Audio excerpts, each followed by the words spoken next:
कहानी की शुरुआत 1347 में इटली के एक दूर दराज इलाके से होती है, जहां एक मॉन्स्ट्री के अंदर कई नन एक साथ रहती हैं। बाहर से देखने पर यह जगह शांत और धार्मिक लगती है, लेकिन अंदर का माहौल बिल्कुल अलग होता है। सुबह का समय होता है। सिस्टर जिनेब्रा अपनी साथी सिस्टर फर्नांडा से पूछती हैं कि वह सुबह प्रार्थना में क्यों नहीं आई। फर्नांडा एक अजीब सा बहाना बनाती है कि उसे एक ताबूत ढूंढने जाना पड़ा था। इसी बीच वहाँ का माली लुर्को उन्हें आवाज देता है, लेकिन दोनों नन उससे बहुत बदतमीजी से बात करती हैं और उसे वहाँ से भगा देती हैं। दोपहर में सभी नन प्रार्थना के लिए इकट्ठा होती हैं, जहाँ पादरी टोमासो उन्हें उपदेश देते हैं। प्रार्थना खत्म होने के बाद सिस्टर मारिया फिर से फर्नांडा की गैर हाजिरी के बारे में पूछती हैं और फर्नांडा वही अजीब बहाना दोहराती है। मारिया को शक होता है, लेकिन वह ज्यादा कुछ नहीं कहती। इसी मठ में एक और नन है, सिस्टर एलेसांद्रा। वह बाकी ननों से अलग है। वह एक अमीर व्यापारी की बेटी है, जिसे पैसे देकर वहां भेजा गया है ताकि वह धार्मिक जीवन जी सके, लेकिन अंदर से वह दुखी है क्योंकि वह अपने प्रेमी रिकार्डो को याद करती रहती है और इस बंद जीवन से खुश नहीं है। एक दिन एलेसांद्रा, जिनेब्रा और फर्नांडा बगीचे में घूम रही होती हैं। तभी उनकी मुलाकात लुर्को से होती है, जो पौधों की देखभाल कर रहा होता है। लेकिन अचानक ये तीनों नन उस पर टूट पड़ती हैं और उसे मारने लगती हैं। साथ ही बगीचे के पौधे भी नष्ट कर देती हैं। यह दिखाता है कि ये नन उतनी पवित्र नहीं है जितनी वो दिखती हैं। उसी समय पादरी टोमासो शहर जाने की तैयारी कर रहे होते हैं ताकि वहाँ मठ में बनी चीजों को भेज सके। लुर्को उनसे कहता है कि वह अब यह काम नहीं कर सकता क्योंकि ननों का व्यवहार बहुत अजीब और परेशान करने वाला है। इसके बाद वह मठ छोड़ देता है। अब कहानी एक दूसरे स्थान पर जाती है, एक किले में, जहाँ लॉर्ड ब्रूनो अपनी पत्नी फ्रांसिस्का के साथ रहता है। दोनों साथ खाना खा रहे होते हैं, लेकिन फ्रांसिस्का अपने पति से बिल्कुल खुश नहीं है। वह चोरी छिपे अपने पति के नौकर मोसेटो को आकर्षित करने की कोशिश करती है। रात होते ही फ्रांसिस्का और मोसेटो का रिश्ता सामने आता है। दोनों गुपचुप मिलते हैं और साथ समय बिताते हैं, लेकिन अचानक ब्रूनो के कदमों की आवाज आती है। मोसेटो घबराकर भागता है और खुद को बचा लेता है। अगले दिन भी फ्रांसिस्का बिना डरे मोसेटो को फिर से बहकाने लगती है, लेकिन इस बार ब्रूनो उन्हें देख लेता है। गुस्से में वह अपने पहरेदारों को मोसेटो को पकड़ने का आदेश देता है। मोसेटो जान बचाकर भागता है और भागते भागते उसकी मुलाकात पादरी टोमासो से होती है। टोमासो उस समय मुसीबत में होते हैं क्योंकि उनका सामान नदी में गिर गया होता है। मोसेटो उनकी मदद करता है और उनका सामान बचाने की कोशिश करता है। उसकी इस अच्छाई को देखकर टोमासो उसे अपने साथ रहने का मौका देते हैं। रात को मोसेटो अपने पापों का स्वीकार करता है और बताता है कि उसने अपने मालिक की पत्नी के साथ संबंध बनाए थे, जिसकी वजह से अब उसकी जान खतरे में है। टोमासो यह सुनकर उसे मठ में काम देने का फैसला करते हैं क्योंकि वहां अब माली की जगह खाली है। अगली सुबह टोमासो मोसेटो को मठ में लेकर आते हैं और सिस्टर मारिया से मिलवाते हैं। वह बताते हैं कि मोसेटो थोड़ा अजीब है, लेकिन यह मेहनती है और खेती बाड़ी का काम जानता है। इस तरह मोसेटो की एंट्री मठ में हो जाती है।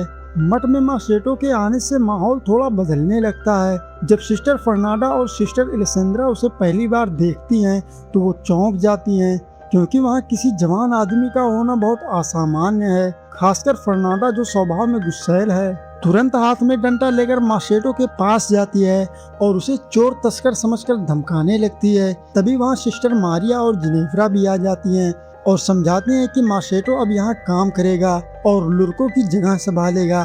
धीरे धीरे सभी अपने अपने काम में लग जाते हैं, लेकिन एलेसांद्रा के मन में मोसेटो को लेकर अलग ही जिज्ञासा पैदा होने लगती है। कुछ समय बाद एलेसांद्रा का औजार टूट जाता है, जिससे वह काम नहीं कर पाती। मजबूरी में वह मोसेटो के पास मदद मांगने आती है। वह उसे गोदाम में मिलती है और उससे औजार ठीक करने को कहती है। वहीं दूसरी तरफ जिनेब्रा छुपकर यह सब देख रही होती है। गोदाम में एलेसांद्रा मोसेटो से बात करते करते अचानक अपने मन की बात कह देती है। वह बताती है कि उसे यहाँ का जीवन कैद जैसा लगता है और वह एक आम लड़की की तरह आजाद रहना चाहती है। उसके शब्दों में साफ झलकता है कि वह इस धार्मिक जीवन से खुश नहीं है। उधर सिस्टर फर्नांडा अपने पुरानी दोस्त मार्था से मिलती हैं जो मठ में उसे मिलने आई होती है। फर्नांडा उसे एलेसेंड्रा के कमरे में लेकर जाती है। वहाँ वे तीनों मिलकर चोरी छिपे शराब पीती हैं और धीरे धीरे नशे में डूब जाती हैं। थोड़ी देर बाद जिनेव्रा को उनके कमरे से आवाज सुनाई देती है और वह देखने चली जाती है। पहले तो वह नाराज होती है, लेकिन फर्नांडा उसे भी अपने साथ बैठने के लिए मना लेती है। चारों मिलकर शराब पीने लगते हैं और माहौल धीरे धीरे अजीब और बेकाबू हो जाता है। नशे की हालत में मार्था कहती है कि असली खुशी एक पुरुष के साथ होने में है और यही जिंदगी का सबसे बड़ा सुख है। यह सुनकर वहाँ मौजूद सभी ननों के मन में दबे हुए भाव बाहर आने लगते हैं।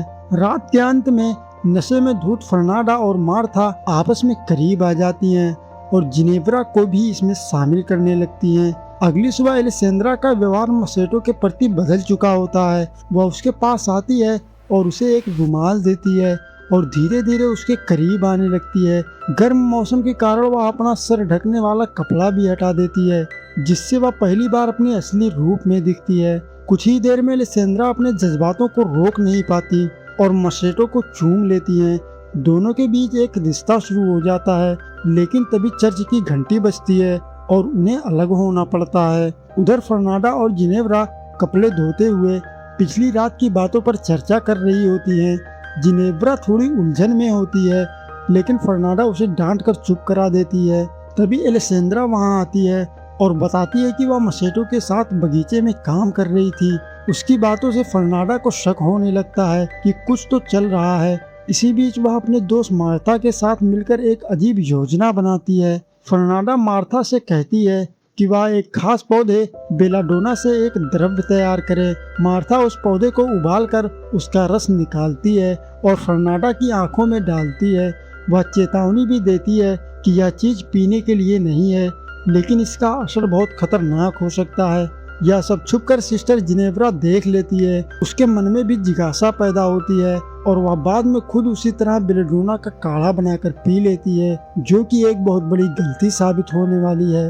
उधर फर्नांडा और मार्था गोदाम में मसेटो के पास जाती हैं। वहां वे उसे अपने वश में करने की कोशिश करती हैं और उसके साथ जबरदस्ती खेल खेलने लगती हैं। मसेटो इस स्थिति में फंस जाता है क्योंकि वह किसी का विरोध नहीं कर सकता। धीरे धीरे मठ का माहौल पूरी तरह बिगड़ने लगता है। रात होते ही कहानी एक डरावने और रहस्यमय रूप में बदल जाती है।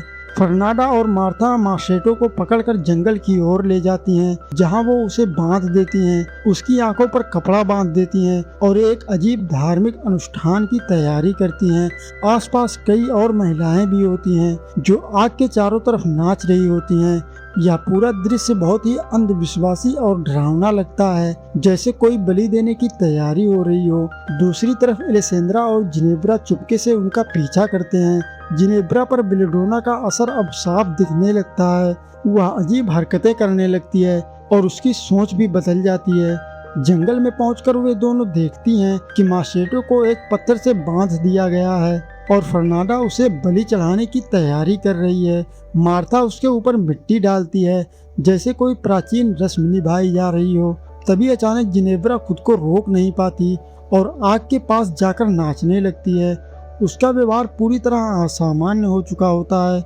इसी बीच मार्था चाकू उठाती है और मसेटो को मारने ही वाली होती है, लेकिन ठीक उसी समय जिनेव्रा जोर से चिल्लाती है, जिससे सबका ध्यान उसकी तरफ चला जाता है। इस मौके का फायदा उठाकर एलेसेंड्रा फर्नांडा को होश में लाने की कोशिश करती है और माहौल पूरी तरह बिगड़ जाता है। आखिरकार यह खतरनाक रात किसी तरह खत्म होती है। अगली सुबह जिनेव्रा अभी भी बेलाडोना के असर में होती है। वह मठ में वापस आकर सबके सामने हंगामा कर देती है। वह एक एक करके सभी के राज खोलने लगती है। कौन क्या कर रहा था, किसका किससे रिश्ता है, सब कुछ उजागर हो जाता है। यहाँ तक कि एलेसेंड्रा और मसेटो के रिश्ते का भी खुलासा कर देती है। पूरे मठ में अफरा तफरी मच जाती है। उसी समय वहाँ बार्तोलोमियो का आगमन होता है, जो मठ के हिसाब किताब और अनुशासन की जांच करने आए होते हैं। जिनेव्रा बिना रुके सब कुछ उनके सामने बता देती है। यह सब सुनकर बिशप पूरी तरह हैरान रह जाते हैं। सबसे बड़ा झटका तब लगता है जब बिशप पादरी टोमासो को उनके पद से हटा देते हैं। उन्हें तुरंत मठ छोड़ने का आदेश दिया जाता है, क्योंकि यह सब उनकी निगरानी में हुआ था। चारों ननों को मठ में रहने की अनुमति तो मिलती है, लेकिन एक सख्त सजा के साथ। उन्हें पूरे 1 साल तक उपवास करना होगा और सच्चे मन से अपने पापों का प्रायश्चित करना होगा। उधर मार्शेटो को पकड़कर वापस लॉर्ड ब्रूनो के किले में लाया जाता है, लेकिन कहानी यही खत्म नहीं होती। एक रात सिस्टर एलेसांद्रा, जिनेव्रा और फर्नांडा चुपके से किले में पहुंचती हैं। वे पहरेदारों को चकमा देकर मार्शेटो को आज़ाद करा लेती हैं और उसे अपने साथ वापस ले जाती हैं। यह दिखाता है कि उनके अंदर अब भी इंसानियत और जुड़ाव बाकी है। दूसरी तरफ सिस्टर मारिया मठ छोड़कर अकेले ही निकल जाती हैं। वह एक पुल पर जाकर पादरी टोमासो से मिलती हैं। मारिया उनसे कहती है कि उनके जाने के बाद वह खुद को बेहद अकेला महसूस करती है। दोनों के बीच एक शांत लेकिन भावुक बातचीत होती है, जो इस कहानी को एक अलग एहसास के साथ खत्म करता है।